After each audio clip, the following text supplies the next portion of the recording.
ભારતીય મહિલા રેસલર વિનેશ ફોગાટે કુસ્તીમાંથી નિવૃત્તિ લીધી છે. વિનેશ ફોગાટે આ નિર્ણય પેરિસ ઓલિમ્પિકમાં પોતાની ગેરલાયકાત બાદ લીધો હતો.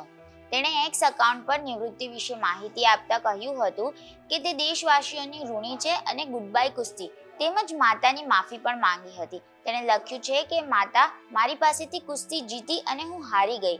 માફ કરશો, તારું સપનું, મારી હિંમત બધું જ તૂટી ગયું. મારી પાસે આનાથી વધુ તાકાત નથી. વિનેશે પેરિસ ઓલિમ્પિકમાં શાનદાર કુસ્તીનું પ્રદર્શન કરીને મહિલાઓની 50 કિલોગ્રામ વર્ગની ફાઇનલમાં પોતાનું સ્થાન નિશ્ચિત કર્યું હતું. ઓલિમ્પિકમાં ફાઇનલમાં રમનારી તે પ્રથમ ભારતીય મહિલા કુસ્તીબાજ બની હતી. પરંતુ ફાઇનલના થોડા કલાકો પહેલા તેના પર વધુ વજન હોવાનો આરોપ મૂકવામાં આવ્યો હતો અને તેને ગેરલાયક ઠેરવવામાં આવી હતી.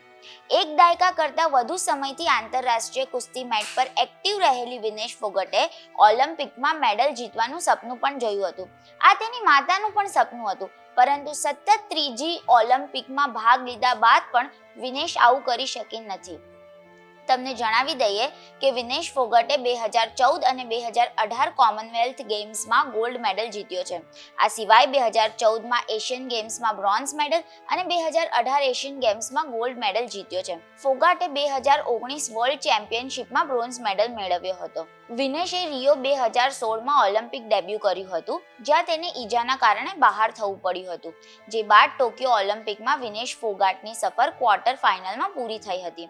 જ્યારે તે પેરિસ ઓલિમ્પિકમાં નવો ઇતિહાસ લખવાથી માત્ર એક જ ડગલું દૂર હતી, ત્યારે તેને ગેરલાયક ઠેરવવાના આ નિર્ણયે માત્ર તેના જ નહીં પરંતુ સમગ્ર ભારતનું દિલ તોડી નાખ્યું હતું.